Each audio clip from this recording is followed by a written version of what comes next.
The Bengals finally played real football this weekend, and while I like their chances against the Browns on Sunday, I'm going to take the next few minutes to explain which part of the team has the most to prove.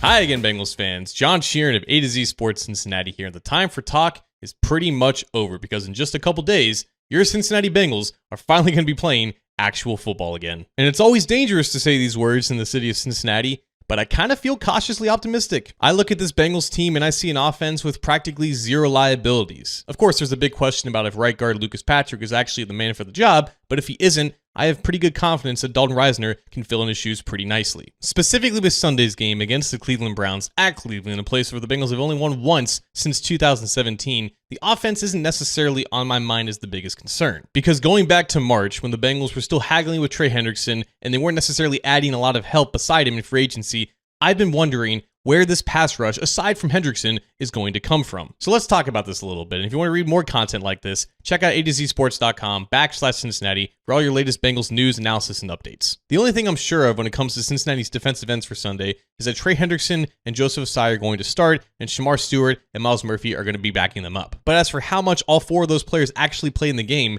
I've got no idea. Now, this is the first time that Ossai is entering a season as a starting defensive end, and I really have confidence that he's going to take that next step. But as far as Hendrickson goes, he's only been back in practice for a little bit over a week, and I'm just not sure if he's ready to take on his full workload of snaps. In fact, I would be shocked if he's out there for more than maybe 60% of the game. Obviously, he's far too valuable to be off the field when it's 3rd and 10 and the Bengals need some pressure. But if it's 1st and 10 or maybe 2nd and 4, I wouldn't be surprised if we saw a little bit more of Myles Murphy at the right defensive end spot. Murphy was the guy taking the majority of the reps with the starters in Hendrickson's place when he was out for basically all of training camp. He's a natural right defensive end. It's where he played pretty much his entire career at Clemson. And I think because Hendrickson doesn't move from that position when he's on the field, it's why we haven't really seen the best of Myles Murphy as a pro yet. So in a way, this is an extremely important game for Myles Murphy to actually make an impact. Because if Hendrickson isn't ready to take on his usual workload, it should be Murphy filling in at that position. Now, what about Shamar Stewart? Well, there's more options with him because the Bengals like his positional versatility, and he could be lined up not only on the right or left side, but also at defensive tackle in passing situations. So that's how I'm feeling about the usage of these guys, but that's only half the equation.